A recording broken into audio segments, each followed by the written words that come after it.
ও লালন, লালন আমি আর কিচ্ছু চাই না, লালন আমি আর কিচ্ছু চাই না, তুমি শুধু ফিরে এসো, ফিরে এসো লালন। লালন তোমাকে একটা কথা বলি, ঠাকুর যদি চায়, বাবা তারকনাথ যদি চায়, আমি তোমার কাছেই থাকবো লালন। হ্যাঁ লালন, এই নিয়তিতে যদি লেখা থাকে না,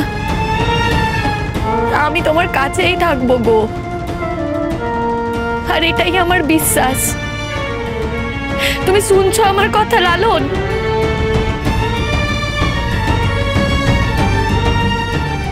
লালন, হ্যাঁ বল। লালন, লালন ফিরে এসো না লালন, ফিরে এসো না, একবার বাড়ি ফিরে এসো।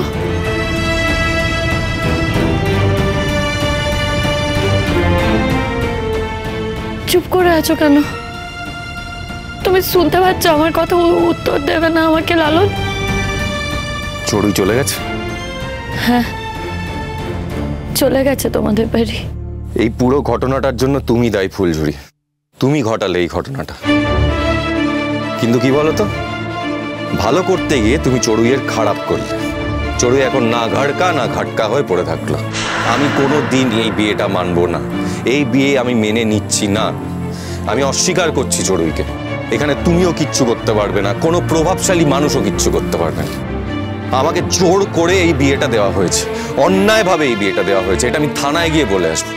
কাজে পুলিশ হওয়ার পরে আমার সঙ্গে কিছু করতে পারবে না, কারণ আমি কোনো অন্যায় করিনি। চড়ুই যদি ওখানে থাকতে চায় থাকুক, বস্তির জীবন যদি ওর ভালো লাগে ভালো তো থাকুক, বস্তিতে ডাল ভাত খেয়ে পড়ে থাকুক। কিন্তু সেইটা করেও কোনোদিন লালনকে ফিরে পাবে না, এই আমি তোমাকে বলে দিলাম। আর তুমি একটু আগে বললে না যে বাবা তারকনাথ যদি চান, যদি তোমার নিয়তিতে থাকে আমাদের একসঙ্গে থাকা, তাহলে তুমি নিশ্চয়ই আমার কাছে আসবে। কিন্তু আমিও তোমাকে একটা কথা বলে দিচ্ছি, তোমার নিয়তিতে কি আছে আমি জানি না, কিন্তু আমার নিয়তি আমি নিজে তৈরি করব। আমি কোনোদিন সুযোগ হলেও আর তোমাকে আমার ঘরে এনে তুলব না, এই কথাটা স্পষ্ট জেনে রাখো। লালন, না, এটা আর কোনোদিন হতে পারে না ফুলঝুরি, এটা স্পষ্ট জেনে রাখো।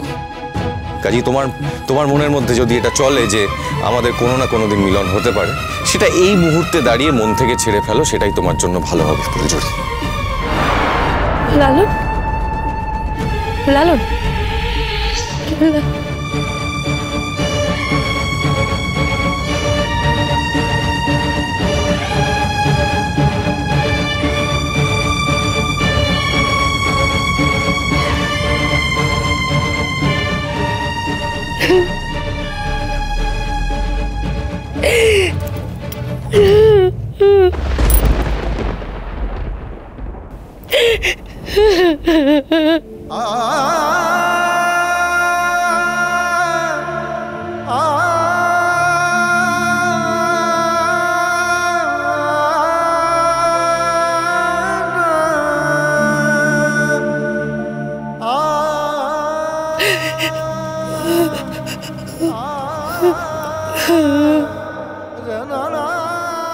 কি বললো কি?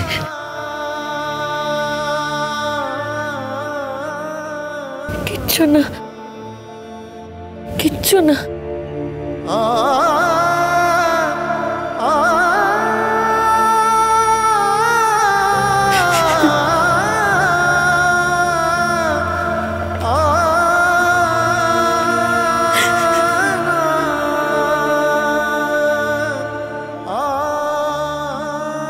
লালন বাড়ি ফিরে আসুক, তুই শুধু এইটুকুই চাস তো?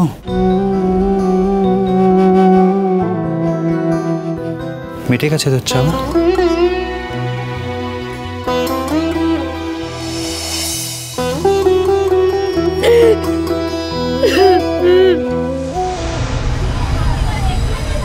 খবরদার বলছি, দায় নিয়ে কোনো কথা বলো না তুমি। লজ্জা করে না তোমার? নিজের ছেলের উপর যার কোনো দায় নেই, নিজের ছেলেটা ঘর ছাড়া হয়েছে যে জন্য, সে ব্যাপারে যার কোনো দায়িত্ববোধ নেই, দায় দেখাচ্ছ। দায় দায় হঠাৎ করে দায়িত্ববান হয়ে উঠেছো না? নিজের বউ ছেলে মেয়ের প্রতি কোনোদিনও ভালো করে দায়িত্ব পালন করনি। আমার উপর কোন দায়িত্ব পালন করেছো? কোন দায়িত্ব?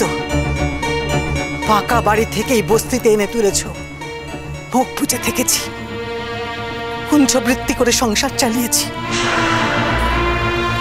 এবেলা পেটে ভাত জুটলে ওবেলা জুটবে কিনা তার কোনো ঠিক ছিল না,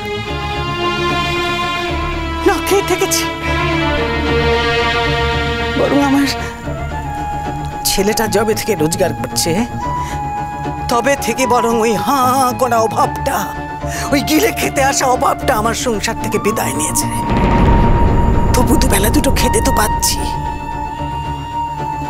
তাই দেখাচ্ছ ছেলেটা বাড়ি ছাড়া হয়েছে, সে ব্যাপারে তোমার কোনো দায় নেই। অন্যের মেয়ের উপর তোমার যত দায়, তাই না? মুরদ আছে, মুরদ আছে তোমার এই মেয়েকে 4 বেলা খাওয়ানোর? কে খাওয়াবে? এই মেয়ে তো পটের বিবি। আমি আমার মেয়ে, আমরা না সংসারের কাজ করে খাই, সে তো কিচ্ছু করবে না। আরে যে শোনো মেয়ে, তোমাকে আমি একটা কথা স্পষ্ট করে জানিয়ে দিচ্ছি, আমি কোনো উমেদারি খাটতে পারবো না। আমি তোমাকে নিজে পছন্দ করে এই বাড়িতে বউ করে আনিনি, কাজে তোমার উপর কোনো দায়িত্ব আমার নেই। আমার ছেলের উপর যেমন আমার স্বামীর কোনো দায়িত্ব নেই, তেমনি তোমার উপর আমার কোনো দায়িত্ব নেই।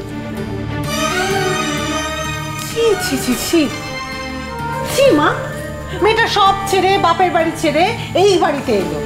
ওই বাড়ি তো ঠিক করে বিদায়টা পর্যন্ত হয়নি, কেউ ওকে বিদায় দেয়নি। তুমি এরকম ব্যবহার করছো? হ্যাঁ, মেয়েটা মনের অবস্থাটা একবার বোঝার চেষ্টা করবে না?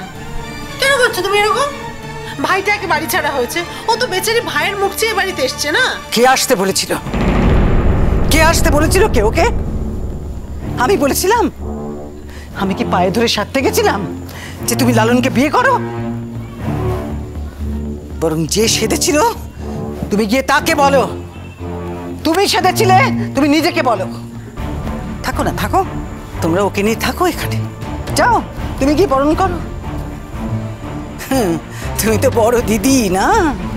আমি বরণ করলাম না তো কি হলো? তুমি করো। তুমি খুব ভালো করে জানো যে তুমি থাকতে আমি বরণ করতে পারি না, সেই জন্য এসব কথা বলছো। কেন পারবে না? কেন?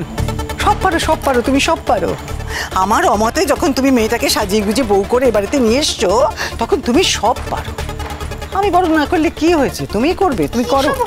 ও কাকিমা, তুমি পারবে, বুঝিয়ে বলতে পারবে। যাও না, যাও না, যাও না, কি বুঝিয়ে বলো না তুমি। বোঝানোর কি আছে? তোর মা তো ঠিক কথাই বলেছে। তোর বাবা তো অন্যায় করেছে, আর তুই এখনো অন্যায় করে চলেছিস। হ্যাঁ, ওই বড়লোক বাড়ির মেয়েকে এ বাড়িতে বউ করে আনলি।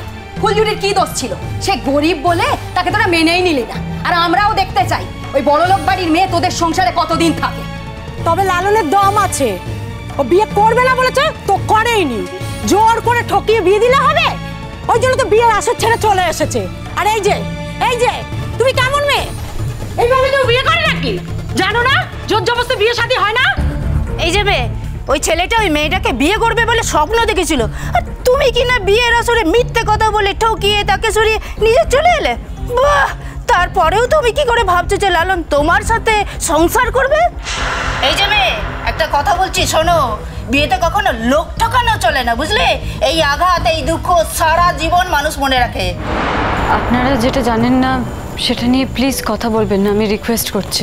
এই জানি না মানে? সব জানি। তুমি কি ভেবেছোটা কি? তুমি বড়লোকের মেয়ে বলে আমরা তোমাকে সবাই মিলে একেবারে মাথায় তুলে নাচবো? শোনো, তুমি বড়লোক কি আমাদের কিচ্ছু যায় আসে না। তোমার বাবা তোমাকে খাওয়াতে পারে, আমাদের কিন্তু খাওয়ায় না। আর ফুলঝুরি আমাদের ঘরের মেয়ের মতো, আমাদের স্ট্যান্ডার্ড, আমরা ওকে বুঝি। আমরা তোমার মতো মেয়েকে বুঝতেও চাই না। এ তো তোমার বড় লোকের খেয়াল, আজ আছে কাল নেই। কাল বড় লোকিয়ানা চুকে যাবে, অমনি ঘর ছেড়ে পালিয়ে যাবে। এসব বড় লোকিয়ানা কতই না দেখেছি। লালনের মতো ছেলের জীবন নষ্ট হোক তোমার মতো মেয়ের পাল্লায় পড়ে, এটা আমরা কিছুতেই চাই না। এই কি ব্যাপার বলো তো, কি ব্যাপার? হ্যাঁ, সারাদিন ধরে ওই লালনের মা তোমাদেরকে শিখিয়েছে পড়িয়েছে, তাই না?